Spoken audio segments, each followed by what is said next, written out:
Eu sou Rosileide Neves, sou pedagoga, escritora, artesã e monitora de corte e costura numa instituição filantrópica aqui de Euclides da Cunha.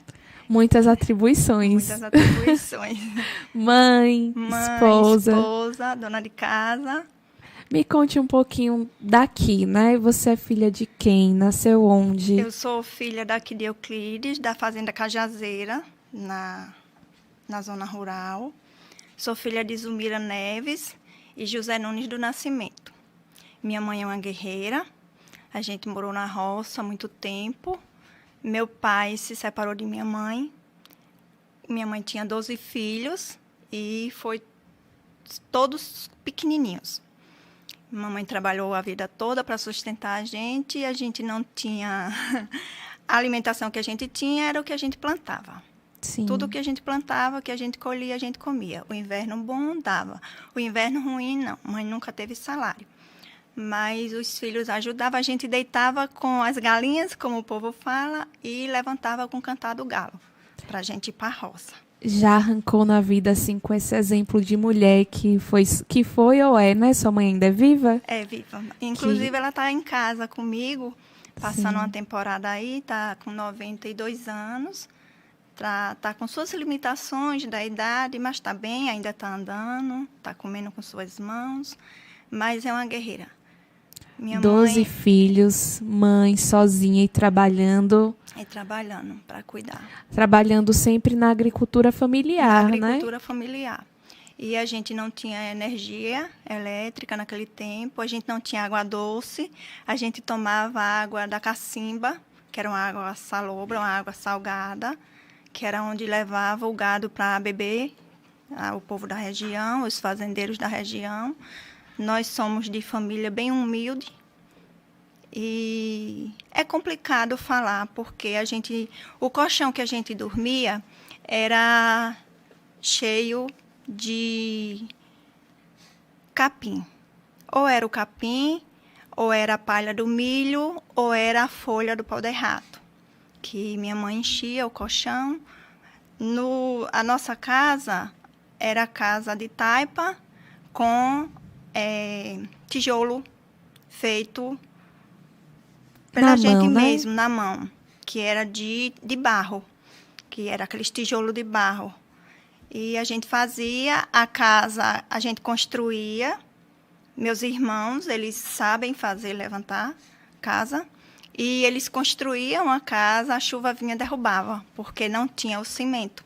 Eles faziam mais com o barro da própria roça. E assim, como era esse período que chovia, a casa derrubada, caía, e como é que vocês ficavam para erguer novamente? Para erguer novamente, a gente fazia tudo de novo. Pegava o barro molhado, botava dentro de um caixotinho de madeira, formava aqueles tijolos, mais ou menos assim. E para secar, porque tem que secar, né? Tem que secar. A gente sempre colocava debaixo das árvores, botava dentro do resto da casa que tinha sobrado, para a gente tentar levantar novamente. E aí a sala ficava grande e mamãe botava os armadores. E em cada canto armava uma rede. Aí a maioria dos meninos dormiam em rede, outra grande parte dormia em camas. E as meninas, a gente sempre dormia de 2 em 2 em camas. Eu dormi com minha mãe do dia que nasci ao dia que me casei. Tu foi a caçula, só pode. Tem uma mais nova que eu, que ela ciumava bastante. Sim. Por não dormir com mamãe. Mas a gente não tinha essas regalias que muita gente tem hoje e acha que não tem nada. Porque, olha, a gente não tinha... O meu sonho era comer um pão. Tinha um senhor lá, perto da gente, que ele vinha para a feira, para aqui em Euclides da Cunha, dia de sábado, montado num jumentinho, num jegue. E ele tinha um bogó, eu não sei se vocês sabem o que é bogó. E ele levava pão, e a gente corria, parecendo aquelas crianças que nunca tinham visto nada na vida, para comer um pedaço de pão que ele dava, que ele levava e distribuía para a gente junto com os filhos dele. E a gente não tinha televisão, a gente não tinha energia, a gente não tinha água doce, A gente não tinha o colchão de espuma. E mesmo assim a gente era feliz. Os nossos brinquedos eram o cavalo de pau, era a bola feita de meia. A gente pegava a meia rasgada, enchia de tira de pano, fazia. Nossas roupas eram nossa mãe que fazia, de chita. Roupinha de chita, a gente vestia. Para a gente ser alfabetizada naquele tempo, eu não sei se você já ouviu falar no Mobral. Já. Então, Mas conta pra gente que está assistindo, porque vai ficar para sempre no YouTube e pode ter pessoas que estão nos ouvindo, nos assistindo, que não sabem, né, como é a formação no Mobral. O Mobral, uma de minhas irmãs fez o curso do Mobral, que era um curso para alfabetizar as crianças, os idosos. É como hoje em dia que tem o de jovens e adultos, né? Só que o de jovens, os jovens e adultos hoje já tem um conhecimento maior um pouquinho.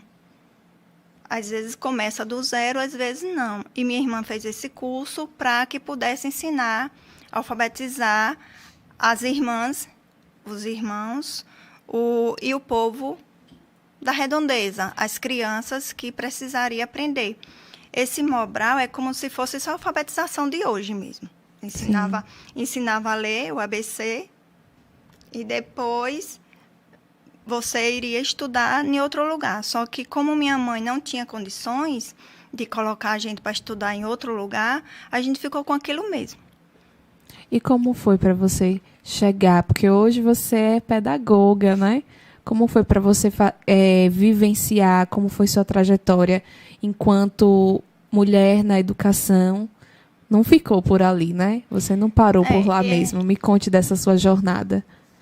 A gente veio morar aqui na cidade depois que uma de minhas irmãs faleceu com 18 anos. Ela faleceu e minha mãe ficou muito triste. Na verdade, todos nós ficamos. E minha mãe vendeu lá a roça e comprou uma casa aqui na cidade. E quando eu cheguei aqui, eu tinha 15 anos. Morria de vontade de assistir uma novela, pense. Aí eu via pela janela nas casas vizinhas passando as novelas, a gente corria para assistir da janela, através da janela. E aí eu me matricularam na 3ª série. No Colégio Antônio Carlos Magalhães, da Nova América. Eu estudei 3ª série lá. Só que a gente morou pouco tempo. Nós moramos menos de 1 ano lá nessa casa. Aí a gente se mudou para Poço Verde, que é Sergipe. Quando a gente se mudou para lá, eu já namorava com meu esposo, que foi meu primeiro namorado. Anos? Eu comecei a namorar com ele, terminando os 15 anos. Com 16 eu me casei. Lá em Poço Verde. Aí eu me casei e retornei para cá. Aí nisso eu já estava matriculada, já estava estudando 5ª série. Aí eu me casei, voltei para aqui, não quis continuar estudando no ano que eu me casei em 84. Eu fiquei com medo de perder de ano no primeiro ano de casada e no ano seguinte eu continuei a 5ª série, que já foi em 85.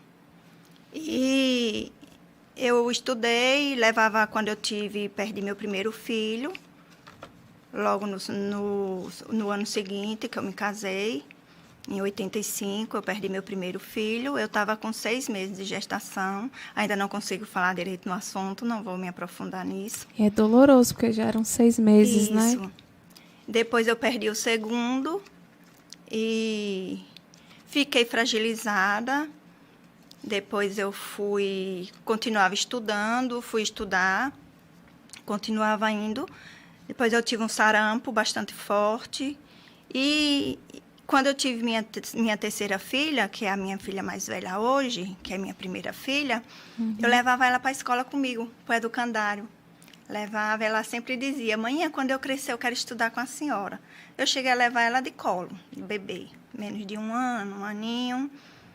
Aí eu fui ficando com muita... Foi difícil, porque a gente sabe que, embora eu acredito que seu esposo né? Pelo que a gente estava conversando aqui nos bastidores, foi sempre uma pessoa que apoiava, né? Que estava ali te dando toda a contribuição de ir para a escola. Mas, assim, como era levar a sua filha em busca, né, da sua educação? Porque você já ser mãe, ter que cuidar de uma criança, da casa, de todas essas responsabilidades e ainda estudar, porque não, gente, não é fácil estudar. Não é fácil. Ele saía de casa às 7 da manhã. Eu levava almoço para ele no trabalho e ele chegava em casa às 7, 8, 9. Às vezes ele deixava as filhas dormindo, às vezes chegava e encontrava dormindo. 9 da noite? Sim. E teve um tempo que eu já não suportava mais. A carga estava pesada, levar filho para a escola comigo. E ele trabalhando o tempo todo e chegar a me ajudar dentro de casa. Ele sempre me deu apoio. Sempre fomos nós dois. Tudo que eu passei, tudo que nós passamos nós dois. Então, agora em outubro, a gente está fazendo 40 anos juntos. 40 anos não são 40 dias, né? Então, a gente já viveu muita coisa. Muita coisa. Mas chegou um momento que, diante de minha gravidez de risco, eu optei por parar de estudar. Quando eu concluí a 8ª série, que foi em 89. Em 89, eu concluí a 8ª série, foi o primeiro grau completo e parei. Eu digo, não, agora eu vou cuidar de minhas filhas, porque eu sempre priorizei minha família. Meu marido, minhas filhas, eu priorizei sempre minha família. Minha família está em primeiro lugar. Hoje, se você disser assim, Rosileide, você largaria tudo que você está fazendo agora para você ter suas filhas perto de você de novo, morar todo mundo perto? Com certeza, eu faria. Sem nenhum arrependimento, eu parei quase 28 anos de estudar para acompanhar o crescimento de minhas filhas, minhas 3 filhas.